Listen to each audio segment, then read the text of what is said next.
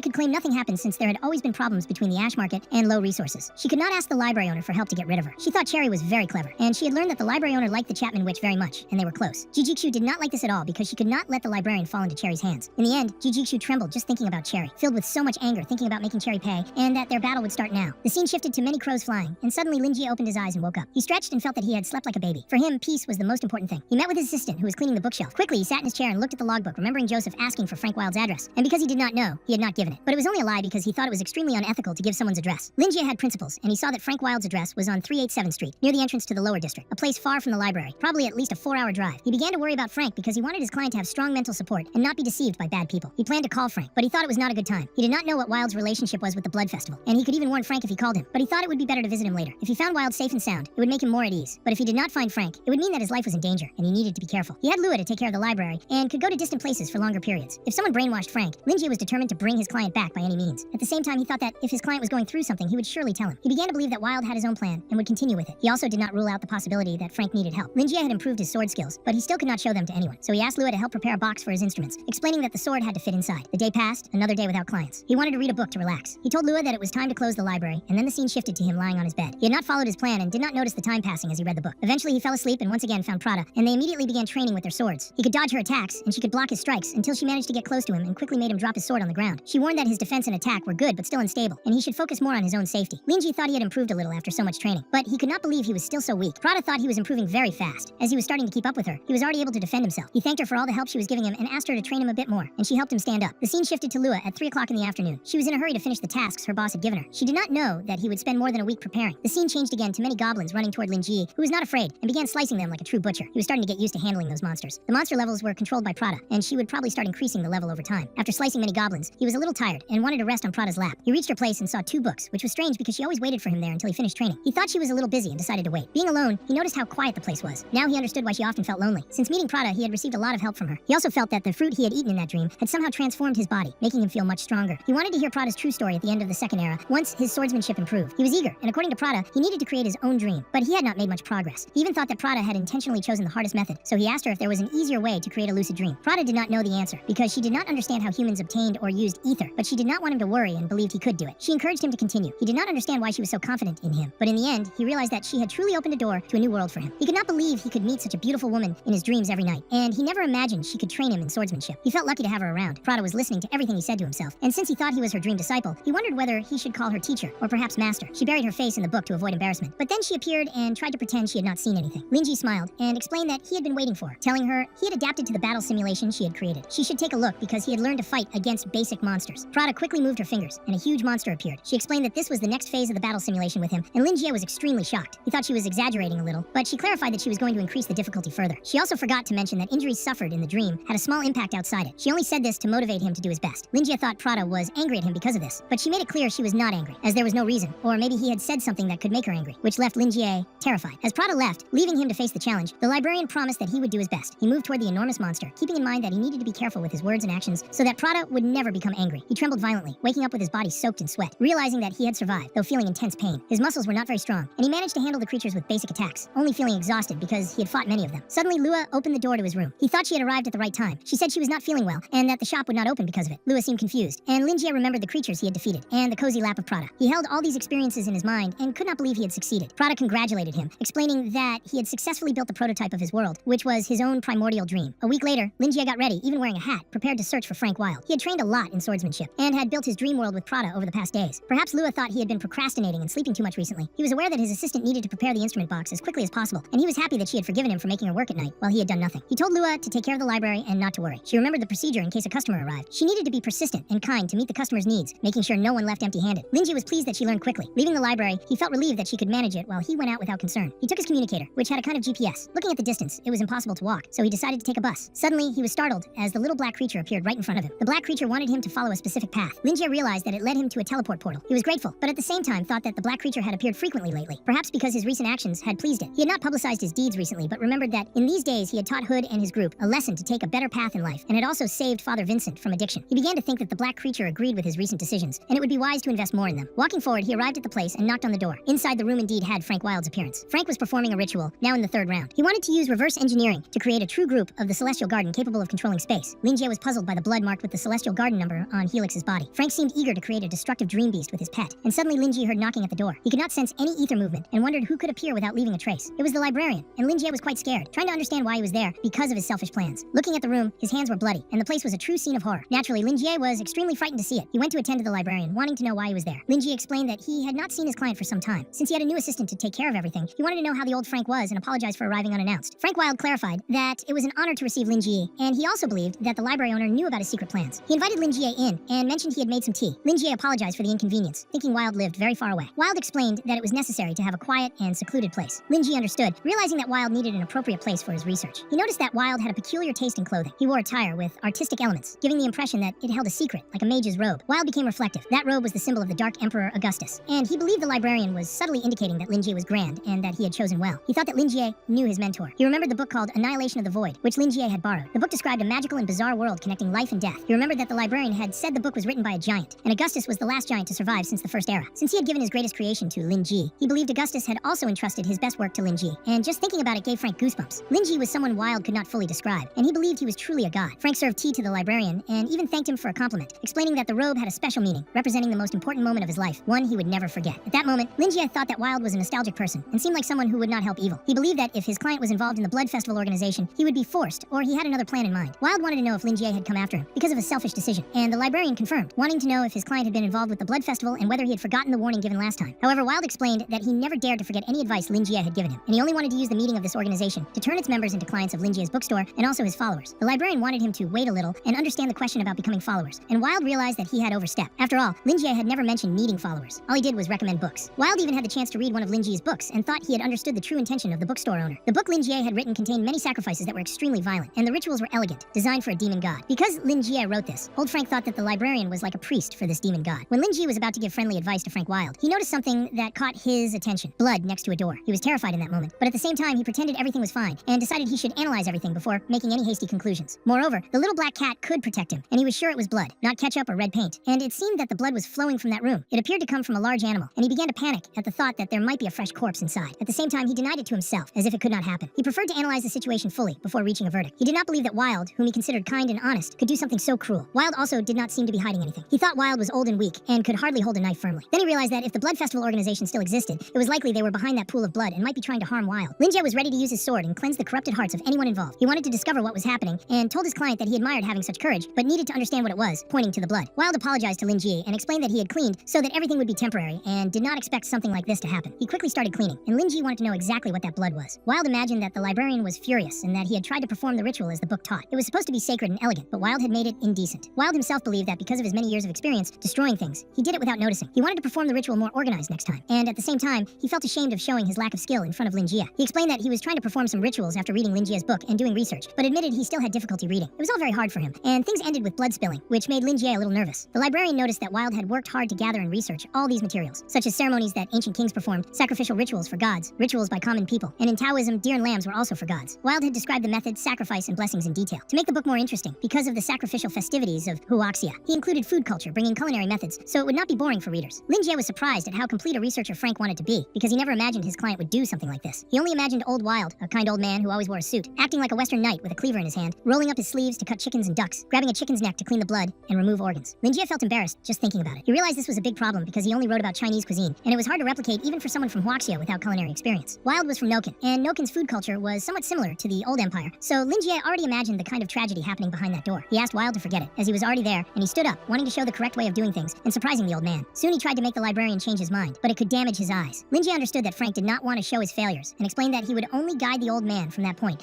leaving the actual procedures for Frank to do himself. He wanted to know which step old Wilde was currently at, and Wilde went to that closed room, which was indeed a messy situation. He commanded to bring it, and a head appeared. Linjie wanted to know if Wilde could hear it, and which step he was on now. Wilde was embarrassed because he was only at the stage of draining blood. The rituals were difficult, the descriptions were complicated, and he always needed more time to understand. He apologized for his inefficient skills, and Linjie listened to him through a communication device, where Wilde admitted that he needed personal guidance. The librarian thought his old client should not feel so upset, and explained that the book was only a reference, because the content was different from the environment where Frank grew up, so it was normal not to understand. He told Wilde to go at his own pace, without hurry, and eventually everything would work out. Linjie remembered that Frank mentioned he had to drain blood, which was difficult for a beginner. He also explained that he was not good at it himself and had spilled it on the floor a few times. Wilde thought he was very humble. In the end, Linjie wanted to know if the offering's body was complete, and it was. was. Lin Jie decided to guide Wild step by step and explain that organs should be removed, which surprised Wild. Lin Jie saw that the old man was not familiar with these things and recommended he wear gloves to avoid getting his hands dirty. Lin Jie was going to explain each tool needed, and the old man promised to do his best. Lin Jie remembered observing the whole process of killing a pig when researching folk culture and thought he could at least guide the old man properly for basic procedures. He told Wild he would use his personal experience to guide him. Now Wild believed that the librarian was familiar with this kind of thing, which was frightening even for him, a dark wizard. He began to think that Lin Jie was a priest of the demon god, capable of things other dark religious followers could not do. Lin Jie told the old man it was time to finish preparations and disassemble the offerings. Wild prepared the tools that Lin Jie had requested. Meanwhile, Lin Jie made tea for himself, and it was time to start. He asked the old man to take a piece of wood to press the offering's belly, but told him not to use too much force, so the contents would not be damaged, and the texture remained intact. Lin Jie enjoyed the tea that old Wild had prepared. Then he asked Wild to hang the offering and use a tool to scrape the hair from the victim's skin. He asked Wild to open the offering, which had to be done in one go. This was a test of his knife skills. Handling the organs was tricky, and there were tools for that. Cleaning had to be complete. Meanwhile, the librarian tried the chocolates that Wild had, and the colorful packaging caught his attention. Wild trembled but did everything he was asked. Lin Jie also recommended adding more seasoning to the intestines, but he thought the gods did not care about the taste of offerings. Wild followed instructions, and Lin Jie suggested using flames to burn the remaining hair, then cutting the sections differently. He would wait for the old man to finish. Lin Jie enjoyed the chocolate and loved the flavor. He thought the old man knew how to live life, researching and still wanting to learn from books. He believed Wild was interested in cooking, and imagined him making delicious dishes. Then Wild told Lin Jie he had finished, and the librarian would teach him a ritual. First, cut a large piece of meat without bones. Then make sticks and place them at the corners of each meat section, forming a square. And finally wrap the offering's intestines around them like a rope. Wild was frightened and wanted to know the purpose of the ritual. Lin Jie explained that it aimed to bring good luck to others, so they would have a successful life. Wild was very scared. Lin Jie reminded him that the ritual had been passed down in the city by Luxun, a renowned writer. In the end, Lin Jie thought he should recommend more of his books to clients in the future. Wild found everything very interesting, and noticed that the librarian treated the offerings in a distorted way, almost like a toy. He felt as if a door to a new world had opened before him. Meanwhile, the librarian enjoyed the sweets the old man had left, truly loving them. He thought about how much his client was interested in cooking, and found the unique cultures fascinating. For Lin Jie, it was like trying to choose a chocolate without knowing the next flavor. In that vast ancient land, there were all kinds of mysterious cultures and traditions waiting to be discovered. The librarian enjoyed researching popular cultures, and even if Wild did not understand the deeper meaning, as long as he was interested, Lin Jie was willing to explain patiently, such as why chopsticks had to be used to handle the meat. He believed that a person from Noken would not fully understand this, so he transformed them into wooden sticks. Meanwhile, Wild wanted the creature to appear, and suddenly a creature emerged. The old man thought it was a bit hasty, but the quality was there. In the end, all the ingredients were cleaned and disassembled, so he could perform the final ritual. He wanted to do it with elegance because the bookstore owner was guiding him. Suddenly, a loud noise caught Lin Jie's attention, but he thought it was just kitchen sounds, and continued eating the sweets, trusting Wild completely. Then the old man told Lin Jie that he was almost finished, forgetting to ask if his offering was ready. Frank Wild was smiling when suddenly a portal opened right in front of him, and things started to appear. Wild was very excited, thinking that everything was now well prepared. He began to understand the meaning behind the ritual. What he saw seemed to go beyond heaven and earth. The ritual was grand, and it was no wonder it could improve luck. In the end, Lin Jie felt relaxed hearing from his client that he had completed it. Lin Jie wanted to know if the old man had collected the blood drained from the offering. Wild had done it, but could not collect it completely because some spilled on the floor. Lin Jie taught the old man a small trick. Add some water and salt to the blood, and wait for it to condense. Then he could cook and freeze the blood, allowing it to be used as an offering later. Wild could not imagine there was such a convenient method to store blood and began to tremble. Dark wizards always had to gather ingredients and materials on site whenever they wanted to perform a sacrificial invocation. It was a dangerous method, and they were exposed to all kinds of risks. Wild did not understand why no wizard had thought of this better method, and considered all others in his class foolish. Suddenly, energy began to flow from the portal he opened, going directly to the remaining parts of the helix, tearing them away and turning it completely into a skeleton. A gigantic skeleton devoured the helix entirely, and the sacrificial ritual began there. Wild saw that the wolf of the celestial garden was already starting to take shape. He believed that the ritual Lin Jie had taught was the most stable and efficient. He used Murphy's coffin as the main altar, and the reincarnation effect made the ritual simpler and more effective. He also used methods to take control over the helix. He made several offerings, and all of them strengthened the product's power and control in every way, which he found brilliant. Wild felt something so beautiful that he could not even express his feelings. The librarian's guidance was completely correct for him, which made the old man very excited. Everything he had done before had been rough, and now it had practically changed from water to wine. This was the true sacrifice. Then a being emerged in the midst of the blood and began observing Frank Wild. Suddenly, the silhouette of that girl began to take shape, and she announced that she was approaching the target, who was Frank Wild. And she informed everyone with her that he was performing an unknown sacrificial ritual. Their commander did not want her to leave any traces, and they noticed that Wild was communicating with someone they thought was a commoner, referring to the librarian. They decided not to deal with him because he was not part of their mission. The girl in front declared that she could complete the mission calmly. The army was composed entirely of girls, and the commander explained that everyone should forget their names, and each would receive an identification code. From that moment on, they were elite assassins of an organization, and the purpose of their lives was to be a tool. They had no right to know the organization's name. All they needed to know was the symbol of the organization in the depths of their hearts and remain loyal to that symbol. All of those girls had undergone all kinds of cruel training over the past years. Their bodies were modified to become a type of shadow, and the leader, who was a monstrous figure, wanted to know if they harbored any hatred toward the organization. But all the girls had been brainwashed and felt only gratitude. The leader was very pleased with the results, and what mattered was the path they were following. That mysterious organization was against strong superhumans. To them, superhumans were mere commoners. Furthermore, the organization treated the whole world as a challenge and told all members that the purpose of life was to be included in the organization. Everyone began to feel excitement for the organization. The scene then shifted to several girls inside capsules, donating blood, while scientists observed them. They trembled greatly during the process. Many of them fell ill and died, and those who only felt sick were studied. One test subject eventually woke up very scared, feeling immense pain without understanding its source, trembling violently. The leader was extremely excited that one subject could endure the pain. He told her she should feel honored and informed her that she was temporarily a true shadow being. The subject was already familiar with being a shadow being. There is a gap between reality and the dream realm called the shadow realm. Shadow beings are demonic creatures living in that realm. They can pass through everything thing: devour, merge, and multiply endlessly. These beings were isolated from reality, and only a small number of witches could control them. The problem was that shadow beings could not leave the shadow realm. The leader's organization was seeking to use the shadow realm and the shadow beings for its convenience. He wanted to find a use for this, and the subject was a fusion of a human body and a shadow being. She worried that the organization had spent so much on her, and wondered what she could do for it. The leader explained that her superiors had specially assigned this mission to her as she was newly born. If she completed the mission, she would earn the right to know the organization's true name. All she had to do was kill Frank Wilde, which shocked her greatly. The leader also explained that she should not fear Wilde's reputation because he was a destructive level being and nothing to the organization. They had a tool they had been cultivating for years: the leader of the White Wolves, Helix, who had been killed by Wilde. They were seeking revenge for disrupting the organization's plans. The leader explained that Helix was supposed to summon a dream beast using the mirror egg, which was crucial for the organization. In the end, the dream beast would devour other organizations, but Helix had been killed by Frank Wilde, at least according to what the mysterious organization knew. His body had disappeared, and they knew the Spider Group had taken control. The years of preparation were destroyed in minutes. The organization believed Wilde was under someone else's command, and they intended to find that person, but they wanted to eliminate Wilde first. The leader, a ghostly figure, wanted the subject to enter reality because she was capable, which would allow her to kill Wilde. The strange man explained that she would feel a pain like being split in half when returning to the shadow realm, treating her pain as insignificant, all for the organization to achieve its great goal. The leader transplanted his right eye into her and connected the neurons of his eye to her brain so they could share the same mental structure. This meant he would be effectively present during her mission. Anyone who tried to interfere with the organization's plans deserved to die. She would use the calamity tone on Wilde, causing him a pain he had never felt before, and he would die. The leader was excited to see this, which was why he placed his eye on her. The subject felt honored and promised to complete her mission, no matter what. She felt disgusted seeing what Wilde was doing, preparing for the worst, which was far more extreme than she expected. She had no idea that he could be so cruel performing a ritual, and Wilde dispersed all that filth while seeming very happy. He believed this was the expected result of the legendary spell that had existed since the legendary era. He had spent a lot of money to obtain this enchantment from the White Wizard's disciple, and he needed to appear presentable to speak with the librarian. He realized he had kept Lin Jie waiting for a long time, and went to where his visitor was. The perfect test subject of the Shadow Organization did not expect him to be so cruel, and in the end, what mattered was that the organization could stop searching for Helix. They saw that Wilde was using Helix's body as a sacrificial tool to summon an unknown being. Now, his presence was far above the normal destructive level, and the leader, observing through his eye, saw that the recording of that location was complete. The organization would later send someone to recover the summoning, and the subject had to focus on assassinating Wilde. Wilde was sitting with Lin Jie when the Shadow approached him. He apologized to Lin Jie, who thought it was nonsense and wanted to know how the ritual went. Wilde explained that everything had succeeded thanks to the librarian, and thanked him for his guidance, promising to spread knowledge of the librarian's work because he believed the book was the definition of a perfect work. The Shadow appeared at the edge of the teacup. The subject felt happy because she was pouring poison into that cup. The poison was the calamity tone, considered a nightmare for sorcerers. Now the leader only wanted to sit and witness the old man's suffering after drinking the poison tea. The mission was nearly complete in the eyes of the Shadow Organization. Lin Jie hoped his client would not be so extreme or formal, but he noticed something and wanted to know if the old man wanted to return to the blood festival. Wilde was taken by surprise and did not know what to say. Lin Jie, who was very dangerous, picked up a coin. He realized he had obtained a fate coin, with one side representing luck and the other misfortune. He intended to use it as a reading of fortune if things went wrong. He hoped his client would give up the idea. Wilde was very surprised to see that Lin Jie carried the legendary fate coin. Quickly, Lin Jie flipped the coin into the air, and it began to spin. The old man panicked. The Shadow Organization's subject became very scared, wondering what it was. She noticed that the coin had an eye and stared directly at her. She felt a strange sensation, as if a hand with immense strength was gripping her, creating an overwhelming pressure. She thought she needed to escape immediately because enormous danger was approaching. The coin struck the edge of the teacup and broke it right where the shadow was. It seemed almost explosive. The shadow immersed in the tea began to be destroyed. The subject, Deborah, was completely destroyed because she was not a true shadow being. As a hybrid being, she was affected by both reality and the properties of shadow beings. Deborah could not escape that place and was entirely dissolved. The leader witnessed everything. Scientists quickly arrived, needing his approval for the report on the new batch of test subjects. The leader trembled with rage. The scientists were concerned about his condition, as he was so furious that he seemed on the verge of collapse. Judging by his behavior, they decided it was better not to approach him, fearing he had been infected by the calamity tone. All of this happened because his neurons were connected to the eye of the test subject during the mission. The scientists realized Deborah had failed to complete the mission and could not understand how the enemy had used the same trick against her. They also found it troubling that Wilde might have detected Deborah's presence, leading them to believe someone was supporting him. They ran away, frightened, to report to their master, while the leader remained fallen, surrounded by multiple eyes. The coin landed on the misfortune side. Lin Jie could not understand how things had ended this way.